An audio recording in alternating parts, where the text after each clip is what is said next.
السلام علیکم ورحمۃ اللہ وبرکاتہ۔ سبحان اللہ بحمدہ عدد خلقہ ورضا نفسہ وزنۃ عرشہ مداد کلماتہ۔ سبحان اللہ بحمدہ سبحان اللہ العظیم۔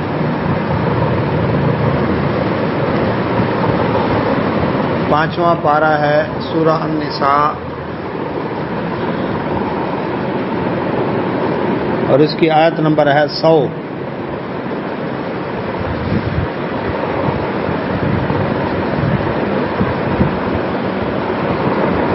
دعا پڑھ لیتے ہیں۔ اعوذ باللہ من الشیطان الرجیم۔ رب اشرح لی صدری ویسر لی امری واحلل عقدۃ من لسانی یفقہوا قولی۔ رب زدنی علما رب یسر ولا تعسر وتمم بالخیر وبک نستعین۔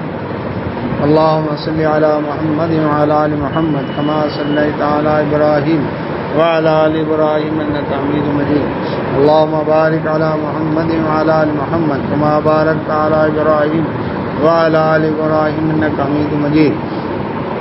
أعوذ بالله من الشيطان الرجيم۔ ومن يهاجر في سبيل الله یجد فی الارض مراغما کثیرا وسعة ومن یخرج من بیته مهاجرا إلى الله ورسوله ثم يدركه الموت فقد وقع أجره على الله وكان الله غفورا رحيما۔ پانچواں پارہ سورہ نساء آیت نمبر 100۔ اعوذ باللہ من الشیطان الرجیم۔ اللہ سبحانہ و تعالیٰ نے فرمایا وَمَن یُہاجر، جو شخص ہجرت کرے فی سبیل اللہ، اللہ کی راہ میں، یجد پائے گا فی الارض زمین میں، مراغمن رہنے کی جگہ، کثیرہ بہت سی، وسعہ اور بڑی وسعت پائے گا۔ پچھلی آیت میں اللہ سبحانہ و تعالیٰ نے جو فرمایا کہ وہ لوگ جو غیر مسلم علاقوں کے اندر رہتے ہیں، ایسے ماحول میں رہتے ہیں، ان کو چاہیے کہ اس علاقے سے ہجرت کر کے جہاں دین اسلام غالب ہو وہاں پر آئیں۔ ہجرت نہ کرنے والوں میں کچھ تو وہ لوگ ہیں جو کمزور ہیں، استطاعت نہیں رکھتے، چلو ان کو اجازت ہے،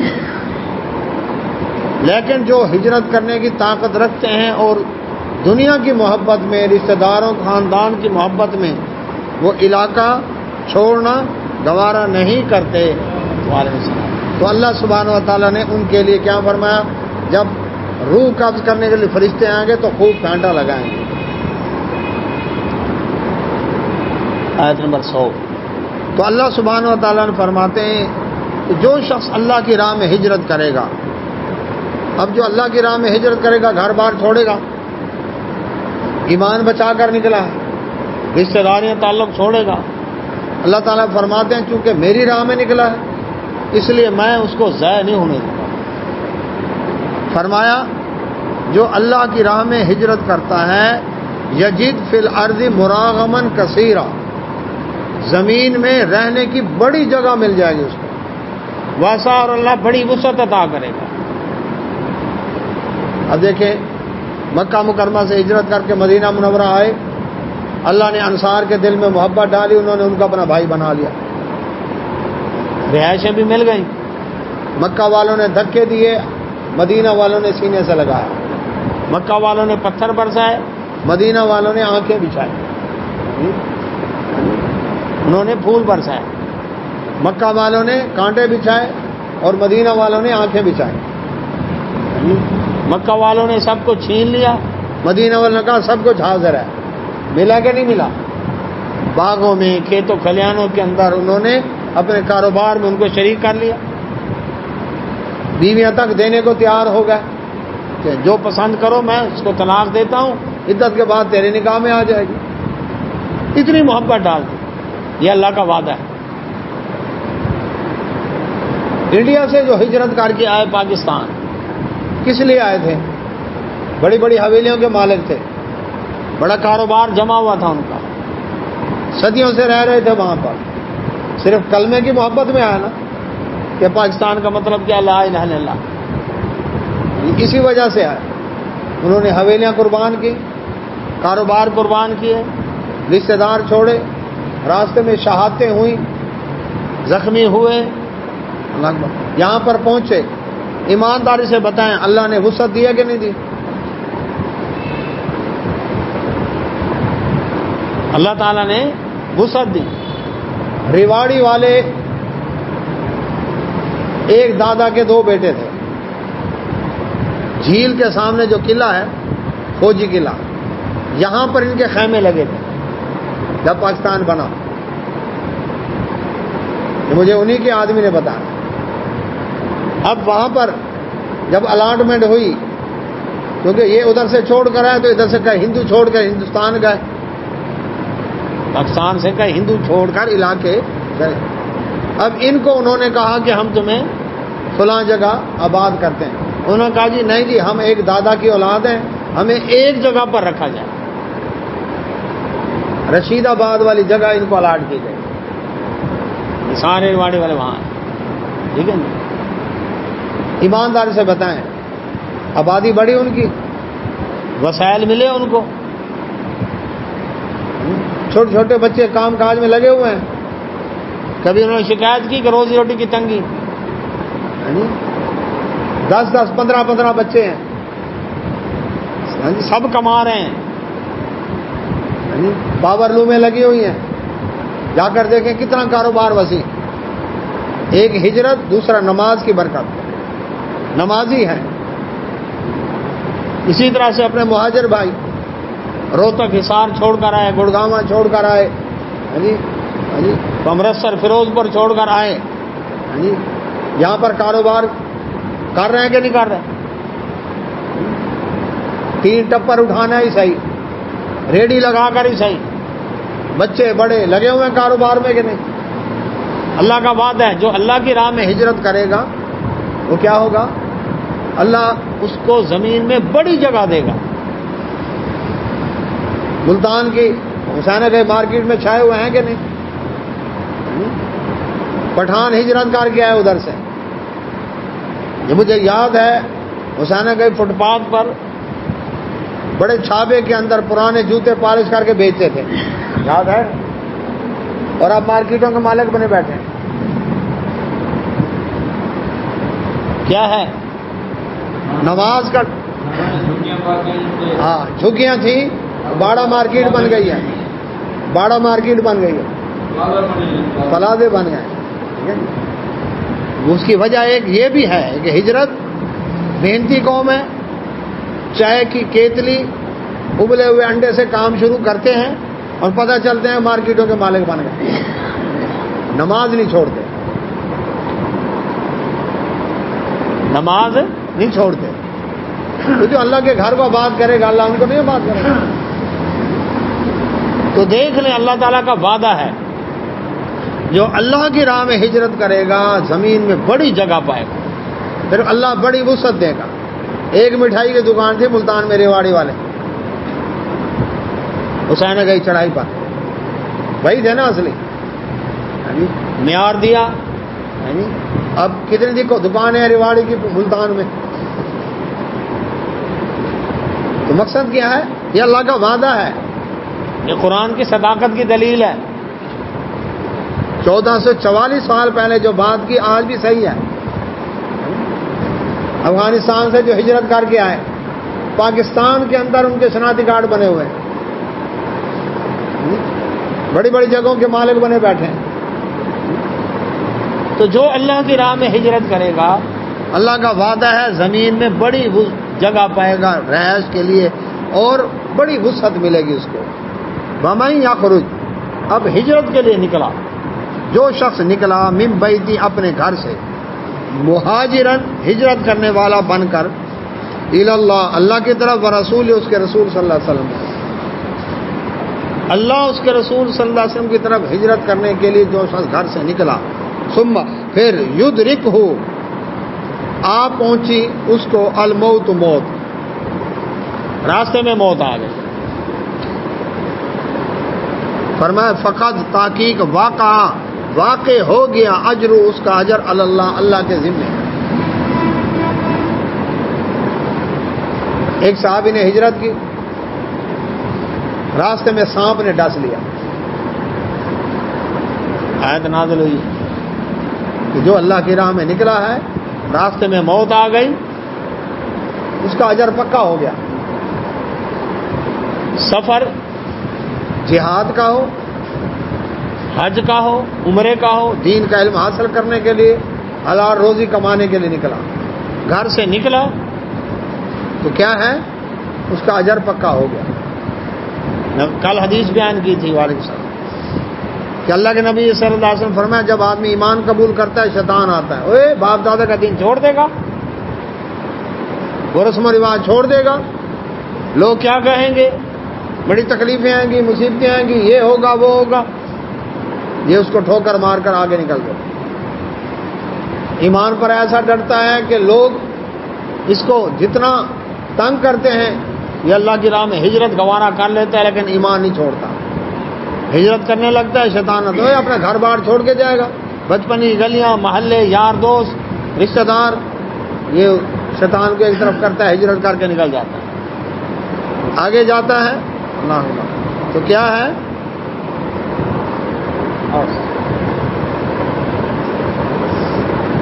اللہ کی راہ میں جہاد کے لیے نکلتا ہے، شیطان کہتا ہے بیوی بیوہ ہو جائے گی، بچے یتیم ہو جائیں گے، تو جان سے چلا جائے گا، مال لگ جائے گا، کیا ملے گا، فتح ہوتی ہے کہ نہیں ہوتی، 100 نمبر ہے۔ اب وہ کیا کرتا ہے، شیطان کی اس بات کو ٹھکراتا ہے۔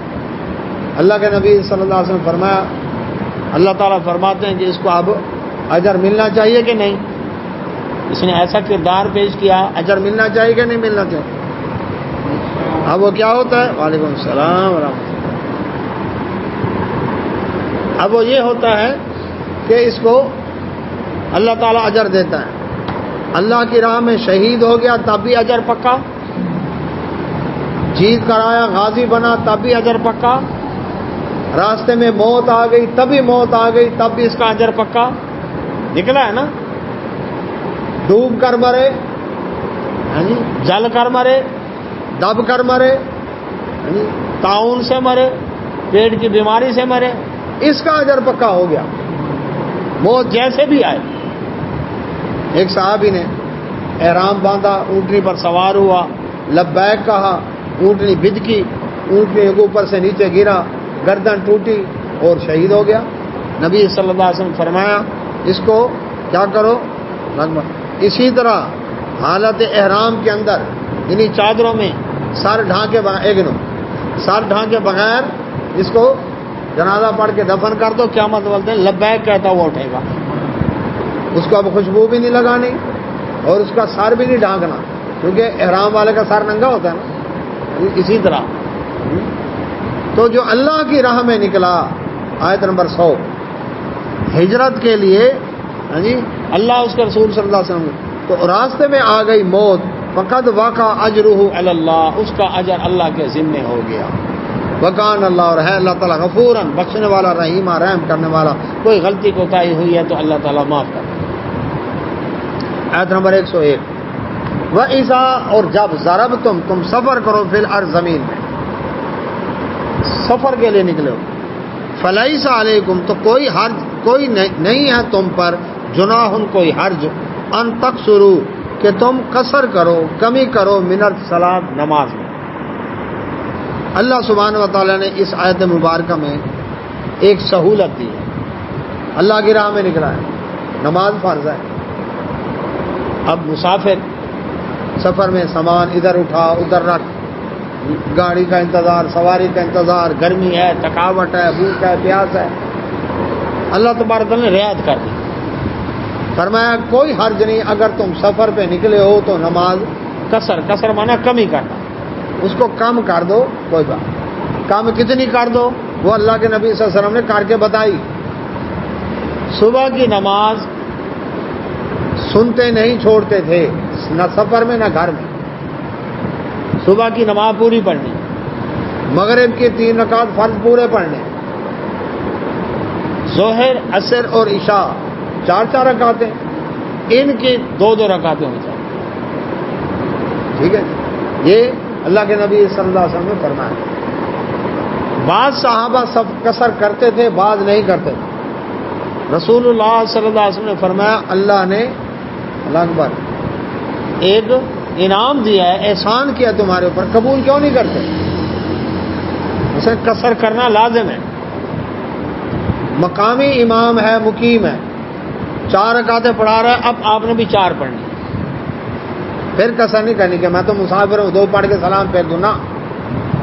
لیکن جب امام مسافر ہے یا آپ اکیلے پڑھ رہے ہیں تو پھر کیا کرنی؟ قصر۔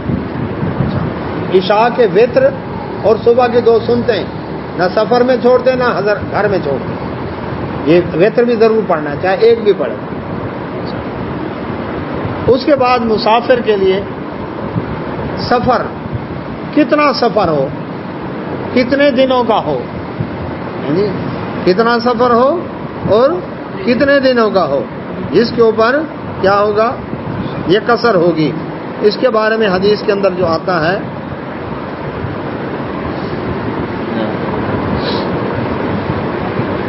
اللہ کے نبی صلی اللہ علیہ وسلم نے مدینہ منورہ کے اندر مسجد نبوی میں ظہر کی نماز پڑھی 4 رکعت۔ مکہ کا سفر تھا، ذوالحلیفہ بیر علی جہاں احرام باندھتے ہیں، میقات ہے، تو وہاں پر آ کر آپ صلی اللہ علیہ وسلم نے عصر کی نماز پڑھی 2 رکعت۔ یہ سب سے کم از کم جو ہے اللہ کے نبی صلی اللہ علیہ وسلم نے جس اللہ اکبر فاصلے پر قصر شروع کی ہے وہ یہ سب سے کم ہے۔ صحیح مسلم حدیث ہے 3 امیال 3 فرسخ 9 کوس، یہ کتنا بنتا ہے؟ تقریباً 15 کلومیٹر، تقریباً 15 کلومیٹر۔ کم از کم جو مقدار ملتی ہے سفر کی وہ ہے 15 کلومیٹر۔ جب 15 کلومیٹر کا سفر ہے تو آپ کی قصر ہوگی، اس سے پہلے تو قصر نہیں ہے۔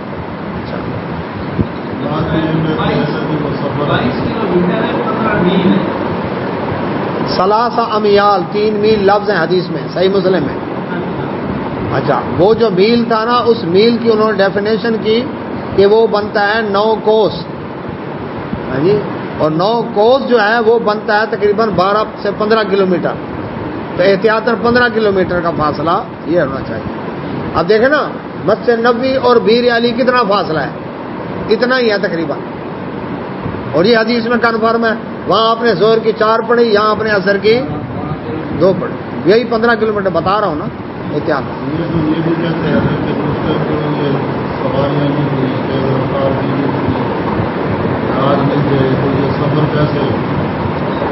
بات یہ ہے کہ اب لیموزین کے اندر ایک شخص بیٹھا ہے، وہ کیا مسافر ہے؟ اس میں ہر سہولت، واش روم اندر موجود ہے، کچن موجود ہے، اندر ہی ہر سہولت، بیڈ موجود ہے، سب کچھ موجود ہے۔ اب وہ پورا گھر ہے، پورا جی مرلے کا گھر ہو جائے گا نا لیموزین کا، کیوں جی، ایک مرلہ تو ہو جائے گا نا، پورا مرلے کا گھر ہے۔ اب وہ کہے جی میں مسافر نہیں ہوں، نہیں، بات یہ کہ سفر کر رہا ہے نا، تو اللہ نے ایک احسان کیا ہے، نبی صلی اللہ علیہ وسلم فرمایا قبول کیوں نہیں کرتے؟ پھر بعض صحابہ سنتے پڑھتے تھے سفر میں، بعض نہیں پڑھتے تھے۔ جو نہیں پڑھتے تھے وہ کہتے اگر سنتے پڑھنی ہوتی تو ہم فرض نہ پورے کر لیتے، جب اللہ تعالیٰ نے رعایت دی ہے جی تو پھر ہم فرض ہی پڑھیں گے۔ پھر مسافر کے لیے کتنا مدت قصر کر سکتا ہے؟ اللہ کے نبی صلی اللہ علیہ وسلم مکہ فتح کرنے کے لیے آئے، 19 دن مکہ میں قیام کیا۔ حدیث میں ہے کہ نبی صلی اللہ علیہ وسلم 19 دن تک نماز قصر کی، کتنے؟ 19 دن تک قصر کی۔ دوسری حدیث میں ہے کہ نبی صلی اللہ علیہ وسلم خیبر کے موقع پر، خیبر یا تبوک، اس موقع پر 20 دن وہاں پر ہے تبوک میں 20 دن آپ نے قصر کی۔ یہ بھی حدیث کے اندر ہے، 20 دن آپ نے وہاں پر قصر کی۔ اچھا، اب صحابی کہتے ہیں کہ ہم جہاں 19 دن رہتے ہیں، یہ کتاب صلاۃ المسافرین کے اندر صحیح بخاری، کہ ہم جہاں 19 دن رہتے ہیں قصر کرتے ہیں، 19 دن کے بعد پوری پڑھنی شروع کر دیتے ہیں۔ لیکن جب تذبذب کی کیفیت ہو، آپ ملنے گئے ایک آدمی کو کراچی، اب وہ اس سے کام ہے پیسے لینے، مثال، اب وہ کہتا آج کل، اب جس وقت ہی ملے ہم نے روانہ ہو جانا ہے۔ اب وہاں تذبذب کی کیفیت میں چاہے سال گزر جائیں، نماز قصر پڑے گا۔ فوج میں ہے، بارڈر پر چلا گیا ہے، نماز قصر کرے گا۔ کیوں؟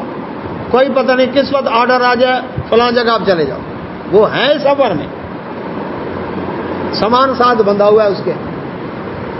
اللہ کے نبی صلی اللہ علیہ وسلم نے عرفات کے میدان میں قصر کی۔ ہاں جی، پھر نمازیں جمع کرنے کا آپشن بھی ہے مسافر کو۔ حدیث میں اللہ کے نبی صلی اللہ علیہ وسلم جب سورج کے زوال سے پہلے روانہ ہوتے تو آپ ظہر چھوڑ دیتے، جہاں سفر شروع کر دیتے، جہاں عصر پڑھتے پہلے ظہر پھر عصر، ایک اذان 2 اقامتوں کے ساتھ قصر، پہلے ظہر پھر عصر پڑھ کے سفر شروع کرتے۔ اگر زوال ہو گیا ہے، اس کا مطلب ظہر کا ٹائم ہو گیا ہے، ظہر پڑھ کے ساتھ ہی عصر پڑھ لیتے اور اس کے بعد سفر شروع کر دیتے۔ یہ جو لیٹ پڑھی ہے نا، ظہر کو عصر کے ساتھ پڑھا ہے، یہ ہے جمع تاخیر، یعنی اس کو جمع کیا ہے لیکن دیر سے۔ اور جو عصر کو ٹائم سے پہلے پڑھا ہے یہ ہے جمع تقدیم، اس نماز کو اس ٹائم سے پہلے پڑھا ہے، یہ جمع تقدیم ہے۔ اچھا، اسی طرح غروب سے پہلے روانہ ہوتے تو سفر شروع کر دیا۔ اللہ کے نبی صلی اللہ علیہ وسلم مغرب نہیں پڑھتے تھے، جہاں عشاء پڑھتے ایک اذان 2 اقامتوں کے ساتھ، پہلے مغرب پھر عشاء، مغرب کے 3 رکعت پورے فرض کے اور عشاء کے 2 فرض، اور اس کے بعد ایک وتر، بس۔ لیکن اگر غروب ہو گیا ہے، چونکہ مغرب کا ٹائم ہو گیا، مغرب پڑھ کے ساتھ عشاء پڑھتے اور سفر شروع کرتے، فجر اپنے ٹائم پہ پڑھتے۔ کتنا مارجن مل گیا؟ اسی طرح سے بارش ہے، آندھی طوفان ہے، آپ مسجد میں آئے ہیں، اب مغرب کی نماز کا ٹائم ہے، اب ظاہر بات ہے راستے بھر گئے، کیچڑ ہو گیا، ہاں جی، پانی کھڑا ہے، گوڈوں پانی کھڑا ہے، اب کیسے واپس آئیں عشاء کی نماز کے لیے؟ تو اب یہ ہے کہ ساتھ ہی عشاء کی نماز جماعت کروا کے آپ گھر چلے جائیں، یہ اجازت ہے۔ ایسے کرفیو لگنے والا ہے، بہت سخت سردی ہے، لائٹ جانے والی ہے، اس ٹائم لائٹ ہی نہیں ہوگی عشاء کو، بہت اندھیرا ہوگا، جی، موٹر نہیں چلے گی، پانی نہیں ہوگا، گرمی ہے، پنکھا نہیں ہوگا، کوئی ایسا مسئلہ ہے، آپ 2 نمازیں جمع کر سکتے ہیں، اس کی اجازت ہے۔ تو اب یہ ایک تو جمع کرنے کی اجازت ملی، تو عرفات کے میدان میں نبی صلی اللہ علیہ وسلم نے ایک اذان اور 2 اقامتوں کے ساتھ پہلے ظہر پھر عصر ایک ہی ٹائم کے اندر پڑھی۔ اب احناف کیا کہتے ہیں؟ نہیں جی، ہاں جی، ہم تو وہاں پر کیا کریں گے، نماز ایک تو پوری پڑھیں گے اور دوسرا اپنے ٹائم پر پڑھیں گے۔ اچھا، ظہر اپنے ٹائم پڑھی، مغرب عصر اپنے ٹائم پڑھی، جب آیا مغرب کا ٹائم، اب حکم کیا ہے کہ سورج غروب ہو جائے اس کے بعد تم نے عرفات سے نکلنا ہے مزدلفہ کے لیے، اس سے پہلے کا۔ اب مغرب کا ٹائم ہو گیا نا، تو مغرب پڑھ کے عرفات سے جاؤ نا، اب کیوں نہیں جاتے؟ ٹائم تو ہو گیا، اب مزدلفے جا کے پڑھیں گے، تو گھر کا دین ہے بھی۔ اللہ کے نبی صلی اللہ علیہ وسلم کی سنت ہے، آپ صلی اللہ علیہ وسلم نے، صحابہ کرام اجمعین نے، کسی صحابی نے یہ نہیں کیا کہ میں یہاں 4 رکعت پوری پڑھوں۔ سیدنا عثمان رضی اللہ عنہ نے 4 رکعت پوری پڑھی، صحابہ نے پوچھا کیوں، سوال کیا، انہوں نے کہا میرے مکہ میں مکان موجود ہے، میں نے یہاں شادی کی ہے، میرا گھر بار ہے، تو جس کا تو مکہ میں گھر بار ہو، بیوی بچے ہوں، وہ وہاں عرفات میں پڑھے 4 رکعت۔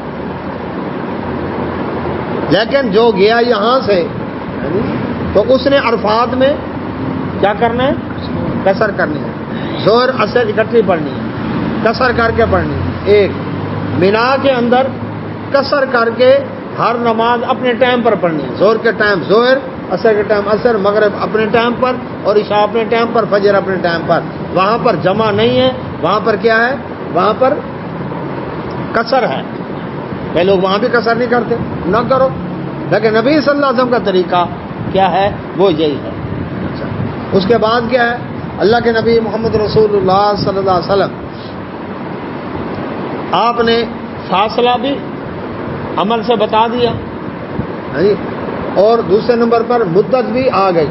تذبذب کی کیفیت میں جتنے سال گزر جائیں، جتنے مہینے گزر جائیں، وہ قصر ہی کرتا رہے گا. اب ایک شخص ہے، ڈرائیور ہے بس کا، ویگن کا، کوچ چلاتا ہے. صبح لاہور ہے، شام کو ملتان ہے. گھر اس کا یہاں ہے، لاہور جاتا ہے آتا ہے، روز آ رہا ہے جا رہا ہے، آ رہا ہے جا رہا ہے. اب وہ راستے میں قصر کرے گا اور لاہور میں قصر کرے گا، یہاں آئے گا تو پوری پڑے گا. نوکری ہے ایک شخص کی لاہور میں، مہینے بعد چھٹی آتا ہے، یہاں بھی گھر ہے وہاں بھی رہائش ہے، یہاں پوری پڑے گا، لاہور میں پوری پڑے گا، سفر میں ہوگا تو قصر کرے گا. ہر سہولت دی ہے شریعت. اب یہاں پر فرمایا اللہ تعالیٰ نے اسپیشل گھومنے جاتے ہیں مدی وغیرہ اس سائڈ میں تو ادھر قصر کریں گے، جمع بھی کریں گے. ٹھیک ہے جی.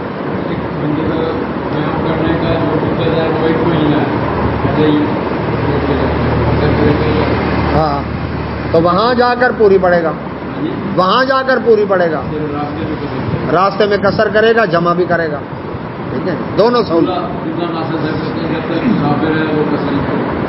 وہی نا، اب آگے نا حدیث میں مل گیا نا کہ صحابہ کہتے ہیں 19 دن تک، صحیح بخاری کی روایت ہے، کتاب السلام غالباً عباس رضی اللہ عنہ یا ابن عباس رضی اللہ عنہ فرماتے ہیں نبی صلی اللہ علیہ وسلم 19 دن تک مکہ مکرمہ میں رہے اور آپ نے کیا کیا؟ قصر کی.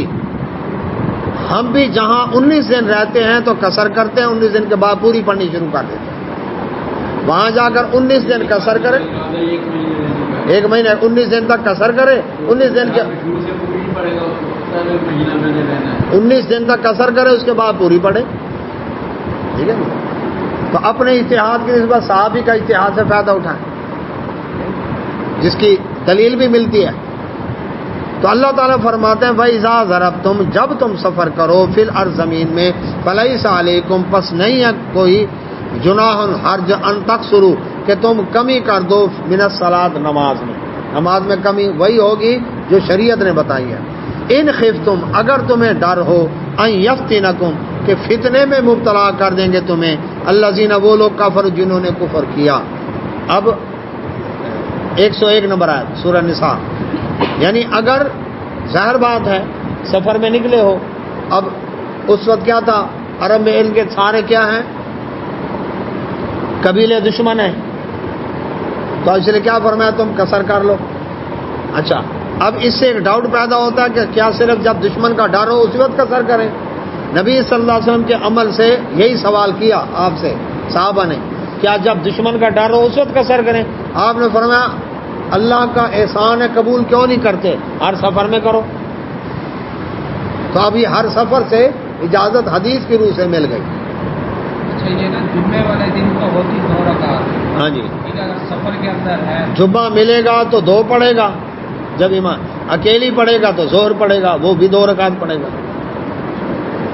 ان الکافرین، بے شک کفر کرنے والے، کانو ہیں، لکم تمہارے، عدو و مبینہ، کھلے دشمن ہیں. یہ کافر چونکہ تمہارے کھلے دشمن ہیں، لہذا اللہ تعالیٰ تمہیں رعایت دے رہا ہے. اچھا، وَإِذَا كُنْتَ، اور جب آپ ہوں، فیہم، ان کے درمیان، اے نبی صلی اللہ علیہ وسلم، کن کے درمیان؟ مسلمانوں کے لشکر کے درمیان. فَأَقَمْتَ، آپ کھڑے ہوں، لہم، ان کے لیے، الصلاۃ، نماز کے لیے. یہ اب جو احکام آ رہے ہیں اس کو کہتے ہیں صلاۃ خوف، حالت جنگ میں نماز. اس کا سورہ بقرہ میں بھی ایک آیت آئی تھی، اب باقی سورہ نساء میں. اب اس کا خلاصہ سن لیں، اس کے بعد جو ہے نا یہ میں آیات کا ترجمہ کروں گا. حالت جنگ میں دو طرح کی حالتیں ہیں. ایک یہ ہے کہ جنگ شروع ہو گئی ہے، نماز کا ٹائم ہو گیا. ایک یہ ہے کہ جنگ شروع نہیں، فوجیں آمنے سامنے ہیں، کوئی پتہ نہیں کس وقت جنگ شروع ہو جائے. حدیث میں آتا ہے دشمن کا مقابلہ تھا، لشکر آمنے سامنے تھے. مشرکین نے کہا مسلمانوں کی ایک نماز ایسی ہے جو ان کو ماں باپ اور بچوں سے بھی زیادہ محبوب ہے، وہ ہے عصر کی نماز. وہ نہیں چھوڑتے. جب وہ عصر کی نماز پڑھیں تم ان پر حملہ کر دو. نماز میں ہوں گے نا. اللہ تعالیٰ نے جبریل علیہ السلام کے ذریعے نبی صلی اللہ علیہ وسلم کو اطلاع دے دی. اللہ مددگار ہے نا. اطلاع آ گئی کہ اب آپ نے ایسے نماز پڑھنی ہے. اب اس کا خلاصہ بتایا. جنگ شروع نہیں ہوئی، فوجیں آمنے سامنے ہیں. اب اس کا طریقہ کیا بتایا؟ اللہ کے نبی صلی اللہ علیہ وسلم آپ آئیں آگے، ایک دستہ مسلمانوں کا آپ کے پیچھے نماز پڑھے، ایک رکعت پڑھ کے آپ بیٹھے رہیں. نبی صلی اللہ علیہ وسلم بیٹھے رہیں، اور اس کے بعد کیا ہے، وہ دستہ چلا جائے پیچھے مورچوں پر. جو مورچوں پر دستہ تھا وہ آئے اب دوسری رکعت، وہ آ کے نبی صلی اللہ علیہ وسلم کے ساتھ رکعت پڑھے. اب نبی صلی اللہ علیہ وسلم سلام پھیریں گے 2 رکعتوں کے بعد. ٹھیک ہے جی. تو اللہ کے نبی صلی اللہ علیہ وسلم سلام پھیریں گے، یہ دستہ بھی سلام پھیرے گا، اس کی بھی 1 رکعت ہوگی، اس کی بھی 1 رکعت ہوگی. ایک یہ ہے طریقہ جو حدیث میں ملتا ہے کہ ایک دستہ آیا ہے، اس نے 2 صفیں بنی ہیں، پچھلی صف کھڑی ہے تیر کمان لے کر، اٹینشن پہرا دے رہی ہے نا. اگر دشمن حملہ کرے گا، حرکت کرے گا، ہم فوراً فائر کھول دیں گے. امام اور اگلی صف، یہ پچھلی صف ہے جو مورچے میں کھڑی، امام اور اگلی صف نماز پڑھیں 2 رکعت پڑھ کے سلام پھیر دیا. اچھا، اب پچھلی جو صف ہے وہ کیا کرے گی؟ اگلی صف پیچھے آ جائے گی، پچھلی صف آگے آ جائے گی. امام کے ساتھ وہ 2 رکعت پڑھے گی. امام کی 4 رکعت ہو گئی اور پیچھے والوں کی 2 رکعت. یہ بھی طریقہ ہے حدیث میں.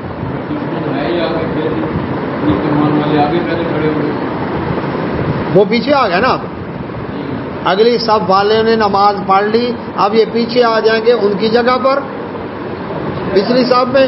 پیچھے والے آگے آ گئے، آگے والے نماز پڑھ رہے ہیں، پیچھے والا پہرا دے رہے ہیں. بھائی نا، اس کا یہی طریقہ ہے نا. امام ہے، امام کے آگے سترا ہے، اگلی صف کھڑی ہے، وہ نماز پڑھ رہے ہیں، پیچھے جو صف کھڑی ہے وہ اسرا لے کر کھڑی ہے.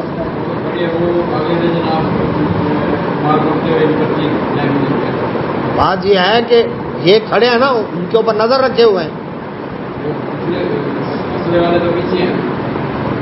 آگے والے جو ہے نا وہ نماز پڑھ رہے ہیں. نہیں، یہ الرٹ ہوں گے نا، یہ پھر اپنی پوزیشنیں لیں گے، لیکن ان پر نظر رکھے ہوئے ہیں، پوزیشنیں لیں گے. ظاہر بات ہے اپنے ساتھیوں کو تو نہیں برسائیں. اور دیکھیں آدمی کھڑے ہیں، آدمی کھڑے تو تیر تو ایسے برسائے جائیں گے نا. تیر کا جو چلانے کا طریقہ ہوتا ہے یا فائر کھولنے کا، سیدھا برش تو نہیں تھا نا اس دور میں.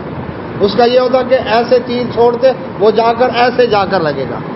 تو اس اینگل سے، اس ڈگری سے آج بھی جو میزائل چھوڑے جاتے ہیں اس اینگل ڈگری سے چھوڑے جائے کہ جا کر اتنا کریں گے زیادہ دور جائے گا، اس طرح کریں گے تھوڑا دور جائے گا.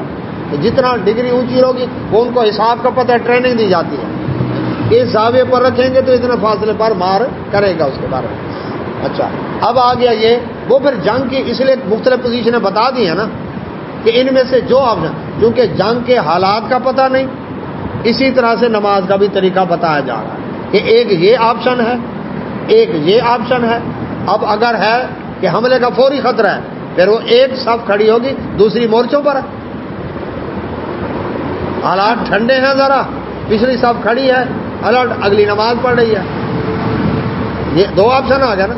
اچھا، پھر تیسرا یہ ہے کہ جنگ شروع ہو گئی، اب کیا کریں؟ اب نہ قبلے کی شرط ہے کہ قبلہ رخ ہو، امن کی حالت میں تو قبلہ رخ منہ کرنا لازم ہے نا. اب قبلے کی شرط بھی نہیں، وضو کے لیے پانی نہیں، تیمم کرو بس آپ کا وضو ہو گیا، نہ جماعت کی شرط ہے۔ اب لڑ بھی رہے ہیں، فَإِنْ خِفْتُمْ فَرِجَالًا أَوْ رُكْبَانًا، سورہ بقرہ میں پڑھ چکے ہم آج، کہ پھر کیا ہے، لیٹی پوزیشن، کھڑی پوزیشن، بیٹھی پوزیشن، جس پوزیشن میں بھی ہو، لڑ بھی رہے، ہاں جی مار بھی رہے ہو، اور کیا کر رہے ہو، اللہ اکبر، ہاں جی پڑھ بھی رہے ہیں، کیونکہ اللہ کا ذکر تو کرنا ہے نا، ہاں جی ہم پڑھ رہے ہیں، رکوع کے لیے تھوڑا سا جھکا ہے، سجدے کے لیے ذرا زیادہ جھکا ہے، نہیں جھکا سکتے پلکیں جھکا لیں، اس کے رکوع کے لیے تھوڑی، اس کے لیے تھوڑی، لڑ بھی رہے ہیں، نماز معاف نہیں ہے، پڑھنی ضرور ہے۔ آ گیا این لڑائی میں اگر وقت نماز، قبلہ روح ہو کے زمین بوس ہوئی قوم حجاز، اللہ ہاں جی ایک ہی صف میں کھڑے ہو گئے محمود و ایاز، نہ کوئی بندہ رہا نہ کوئی بندہ نواز، ہاں جی تو نماز حالت جنگ میں نہیں چھوڑنی۔ لیکن اگر یہ بھی موقع نہیں ملا، خندق کے موقع پر نبی صلی اللہ علیہ وسلم کی عصر کی نماز قضا ہو گئی، طائف کی وادی میں آپ پر پتھر برسائے گئے، آپ نے بد دعا نہیں دی، عصر کی نماز غزوہ خندق کے موقع پر آپ کی قضا ہوئی، آپ نے بد دعا دی، اللہ ان کافروں مشرکوں اور یہودیوں کی قبروں کو گھروں کو آگ سے بھر دے، انہوں نے میری عصر کی نماز قضا کروا دی، اتنا دکھ تھا۔ سورہ غروب ہو گیا، آپ صلی اللہ علیہ وسلم نے پھر اس وقت عصر کی نماز پڑھی۔ یہ من گھڑت روایت ہے جو کہتے ہیں جی علی رضی اللہ عنہ کی عصر کی نماز رہ گئی تھی، نبی صلی اللہ علیہ وسلم سورہ غروب ہو گیا تو نبی صلی اللہ علیہ وسلم حکم دیا تو سورج واپس آیا اور انہوں نے عصر کی نماز پڑھی، پھر دوبارہ سورہ غروب ہو گئی، یہ جھوٹ ہے۔ صحیح حدیث میں ہے کہ نبی صلی اللہ علیہ وسلم کی اپنی عصر کی نماز رہ گئی، صحابہ کرام کے سمیت آپ صلی اللہ علیہ وسلم نے مغرب کی نماز سورہ غروب کے بعد عصر کی نماز پڑھی، پھر مغرب پڑھی آپ۔ تو اس کا مطلب یہ بھی ہو سکتا ہے اگر یہ بھی موقع نہیں ملا لڑائی کی وجہ سے، اتنا موقع بھی نہیں، تو پھر بعد میں بھی نماز قضا کر سکتا ہے، یہ بھی اللہ کے نبی صلی اللہ علیہ وسلم کا طریقہ ہے۔ ایک نماز رہ گئی، دوسری نماز کا وقت ہو گیا، عصر رہ گئی، مغرب کا وقت، تو پہلے عصر پھر مغرب، پہلے سے ہاں ترتیب اسی طرح ہے۔ ہاں جی جماعت کے ساتھ ملیں گے، ہاں جی اب جماعت کے ساتھ ملیں گے، اور جو اب اگر ہے مغرب کی نماز تو مغرب پڑھ لیں گے جماعت کے ساتھ، بعد میں عصر قضا کریں گے، اور اگر ہے عشاء کی نماز، ٹھیک ہے جی تو آپ نے عصر پڑھنی ہے نا، تو آپ عصر کی نیت کر کے نماز کے ساتھ مل جائیں، اس کے بعد آپ مغرب پڑھیں، اس عشاء کے فرضوں کے ساتھ عصر کی نیت کر کے مل جائیں، اور اس کے بعد آپ مغرب پڑھنی ہے آپ نے، جب سلام پھیر جائے گا پھر آپ عشاء پڑھیں، ترتیب رہے گی۔ تو اب یہاں پر فرمایا اللہ تعالیٰ نے وَإِن كُنتَ فِيهِمْ، اے نبی صلی اللہ علیہ وسلم اگر آپ ہو ان کے درمیان، فَأَقَمْتَ بس آپ کھڑے ہو جائیں، لَهُمُ الصَّلَاةُ ان کے لیے نماز کے لیے کھڑے ہوں، فَلْتَقُمْ تو کھڑے ہو جائے، طَائِفَةٌ ایک جماعت، منہم ان میں سے، ماں کا آپ کے ساتھ ایک جماعت آپ کے ساتھ کھڑی ہو جائے نماز کے لیے، وَلْيَأْخُذُوا اور چاہیے کہ وہ لے لیں، أَسْلِحَتَهُمْ اپنا اسلحہ لگا ہوا ہے، اسلحے سمیت الرٹ کھڑے ہیں، تیر کمان نیزہ برچھا، اسی طرح سے آج کے اسلامی گن، ہاں جی اپنا جو اسلحہ ہے وہ اپنے ساتھ لگا کر نماز پڑھنے کا لطف ہی کچھ اور ہے، ہاں جی کلاشن لگی اور نماز پڑھے اس کا لطف ہی کچھ اور ہے۔ تو اللہ فرمائے فَإِذَا پس جب سجدوا وہ سجدہ کریں، اے نبی صلی اللہ علیہ وسلم جب آپ سارے مل کر سجدہ کریں گے، فَلْيَكُونُوا جب سجدے کر لیا، دو سجدے کر لیا نا، ایک رکعت ہو گئی، فَلْيَكُونُوا پس ہو جائیں، مِن وَرَائِكُمْ تمہارے پیچھے، اب یہ جس نے نماز پڑھ لیا نا یہ پیچھے چلے جائیں گے، وَلْتَأْتِ اور جائیں گے آگے، طَائِفَةٌ أُخْرَىٰ دوسری جماعت، یہ ایک رکعت پڑھ کے پیچھے چلی گئی، اب وہ آ گئی دوسری نماز، جو مورچوں پر کھڑے تھے اب یہ مورچوں پر چلے گئے، لم یصلوا کون سے جنہوں نے نماز نہیں پڑھی، فلیصلوا بس وہ نماز چاہیے کہ پڑھیں ماں کا آپ کے ساتھ، ولیاخذوا اور قابو مضبوط رکھیں، حذرہم اپنا ڈیفنس اپنا دفاع مضبوط رکھیں، واسلحتہم اور اپنا اسلحہ بھی اپنے پاس رکھیں، اسلحے سمیت پڑھیں۔ ود الذین کیونکہ کافر چاہتے ہیں، ود الذین چاہتے ہیں وہ لوگ کافر جنہوں نے کفر کیا، لو تغفلون کہ تم غافل ہو جاؤ، ان اسلحتکم اپنے اسلحہ سے، و امتیاتکم اور اسلحہ استعمال کرنے کی ٹیکنیک سے۔ کافر چاہتا ہے کہ مسلمان اسلحہ سے دور رہیں اور کیا کریں، جنگی حکمت عملی، پلٹنا جھپٹنا، جھپٹ کر پلٹنا، یہ چیزیں ان کو نہ آئیں۔ پھر کیا کریں گے؟ اس کے لیے آج بھی کافر بڑی محنت کر رہا ہے۔ ان کو لگا دو موبائل پر، ٹی وی پر، میچوں پر، گیموں پر، ان کو لگا دو، یہ مست پڑے رہیں، ہاں جی، اور اسلحہ جنگی ٹیکنیک اس سے دور رہیں، فیمیلون پھر میچ کھیلتے ہوں کو، ہاں جی، فلمیں دیکھتے ہوں کو، ناچ گانے کرتے ہوں کو، فیمیلون علیکم پھر حملہ کر دیں تم پر، میلۃ واحدہ ایک ہی دفعہ حملہ کر کے تمہیں ختم کر دیں۔ یہ کافر کی تمنا تھی اور آج بھی وہی ہے کہ ان کو مست رکھو ان کاموں کے اندر، رنگ رلیوں کے اندر، اور کیا کریں، اور خود اپنے بچوں کو سکاؤٹنگ کے نام سے فوجی تربیت دیتے ہیں۔ 10 سال کی عمر والوں کے لیے یہ سکاؤٹنگ کیمپ، سکاؤٹنگ میں پوری فوجی تربیت ہے کہ نہیں؟ ہے نا؟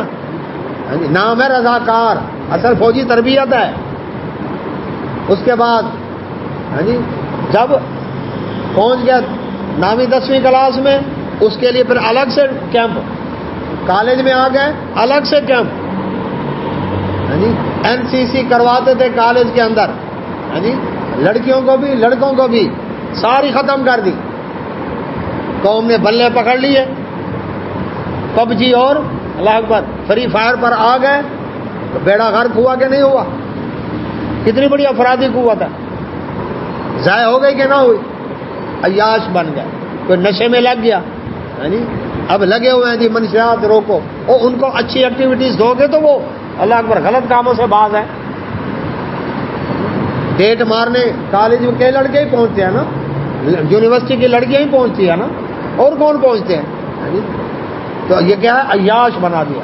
تو یہ کافروں کی دل کی تمنا ہے کہ ان کو کیا کرو، اسلحے سے غافل کر دو، ان کو اس تکنیک کا پتہ ہی نہ ہو، لڑنے مرنے کا پتہ ہی نہ ہو، اور پھر ان پر ایک ہی حملہ کرو، ولا جناح علیکم کوئی حج نہیں تمہارے اوپر، ان کان بکم اگر ہو تمہیں اذن کوئی تکلیف، اسلحہ نہیں اٹھا سکتا نماز کے دوران، فرمایا کوئی حج نہیں، من مطرن کوئی تکلیف ہے، جسمانی عذر ہے، کمزور ہے، بازو زخمی ہے، ہاتھ زخمی ہے، کوئی ایسا ہے، رکھ لو اسلحہ کوئی بات نہیں، من مطرن یا بارش ہے، بارش میں اسلحہ بھیگ جائے گا، نقصان ہوگا، فرمایا کوئی حرج نہیں، او کنتم یا ہو تم مرضى بیمار، بیماری کی وجہ سے، نکات کمزور کی وجہ سے اثر نہیں، تو کوئی حرج نہیں ان تضعوا کہ تم رکھ دو اسلحتکم اپنا اسلحہ نیچے رکھ لو، اٹھا کے نہ کھڑے ہو، پہلے کیا حکم تھا؟ اٹھا کے کھڑا ہونا، نماز اسلحہ سمیت پڑھنی ہے، اب کیا نیچے رکھ لو کوئی حرج نہیں، لیکن وخذوا حذرکم اپنا دفاع مضبوط رکھنا، ایسی پوزیشن میں رکھو اسے، ریڈی پوزیشن میں کہ جیسے ضرورت پڑے فوراً اٹھا اور فائر کھول۔ یہ نہیں کہا کہ تم بے فکر ہو کر نماز پڑھو میرے فرشتے لڑیں گے۔ 65 کی جنگ میں سبز کرتوں والے بزرگ آئے، راوی پول کے اوپر انڈیا کی طرف سے جتنے بم آئے جی کیچ کر کے راوی دریا میں پھینکتے گئے، تم مزے کرو، ہے نا؟ ایسا نہیں ہے۔ پھر 71 کی جنگ میں نہ سبز کرتوں والے آئے نہ بم کیچ کرنے والے آئے ہیں، جو کہتے ہیں بلا تھی دھر رگڑا، رگڑا لگ گیا آپ کو خود ہی، یہ پتر ہٹا دنی بھی کدے، اور پھر کیا ہوا؟ 90,000 جنگی قیدی بن گئے۔ اللہ ہاں، تو کیا فرمایا اللہ تبارک و تعالیٰ نے؟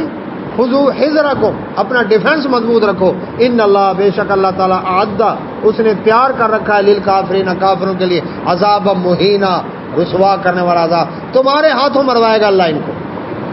فَإِذَا قَضَيْتُمْ جب تم پڑھ لو الصلاۃ نماز مکمل ہو گئی، فَاذْكُرُوا اللَّهَ پھر اللہ کا ذکر کرو، قیاماً کھڑی حالت میں، وقعوداً بیٹھی حالت میں، وَعَلَىٰ جُنُوبِكُمْ یا پہلو کے بعد، کھڑی پوزیشن ہے، نماز سے فارغ ہو گئے، اب بعد کے اذکار کرنے ہیں نا، تو بعد کے اذکار یہ ضروری نہیں کہ پھر وہیں پر بیٹھ کر کرنے ہیں. نہ اب کھڑی پوزیشن میں ہے, بھاگ رہے ہو, دوڑ رہے ہو, لڑ رہے ہو, اذکار جاری ہیں. اسی طرح سے بیٹھی پوزیشن میں ہو, مورچوں میں بیٹھے ہو, اذکار جاری ہے. لیٹی پوزیشن میں ہو, ہاں جی, تو اس میں کیا ہے, اذکار جاری ہے. جہاز میں ہو, ہاں جی, جنگی طیارے میں ہو, جی, ٹینک میں بیٹھے ہو, ہاں جی, اسے بختر بند گاڑی میں ہو, ہاں جی, جیپ میں ہو, اذکار جاری ہیں. لڑ بھی رہے ہو, نماز ہو گئی, بعد کے اذکار بھی کرنے. اللہ کا ذکر چھوڑنا نہیں, کیونکہ اس سے تمہارا مورال بلند ہوگا. فَإِذَا اطْمَأْنَنْتُمْ, جب تم اطمینان کی حالت میں آ جاؤ, جنگ ختم ہو گئی, حالت فَأَقِیمُوا الصَّلَاةَ, اب نماز کو قائم کرنا ہے اسی طریقے سے جو پراپر شریعت نے بتایا ہے. پھر قبلہ رخ بھی ہوگا, جماعت بھی ہوگی, خشوع خضوع, رکوع سجود, اطمینان, پھر اسی طرح پڑھنی ہے. کیوں؟ ان الصلاۃ, بے شک نماز, کانت ہے, علی المؤمنین, مومنوں پر, کتاب موقوتا, جی, وقت کے اوپر, ان کے اوپر فرض کر دی گئی ہے کہ وقت کے اوپر نماز پڑھو. ولا تہنوا, اور نہ ہمت ہارو, فی ابتغاء, جی, پیچھا کرنے میں, القوم, کسی قوم کا. اب دشمن کا پیچھا کرنا ہے. اب یہ نہ کہو لڑ گیا, بڑا تھک چکے ہیں, اب پیچھا نہیں کرتے, جانے دو ان کو. نہ, دشمن کا پیچھا کرنے میں سستی نہیں کرنی. ان تکونو, اگر ہے تمہیں, تعلمون علم سے, المناک, دردناک, اگر ہے تمہیں تکلیف پہنچی, یعنی تھکاوٹ ہے, بھوک ہے, پیاس ہے, ہاں جی, نیند کا غلبہ ہے, اگر تمہیں یہ تکلیفیں پہنچی ہیں, فَإِنَّهُمْ, بس بے شک ان کافروں کو بھی یعلمون, اسی طرح تکلیفیں پہنچی ہیں, کما تعلمون, جیسے تمہیں پہنچی ہیں. ان کو دیکھو, وہ بھی تو لڑ رہے ہیں, وہ بھی تو گھر بار چھوڑ کر آئے ہیں, بیوی بچے چھوڑ کر آئے ہیں, ان کے لیے بھی تو تھکاوٹ, بھوک, پیاس ہے, ان کے لیے بھی تو نیند قربان ہو رہی ہے.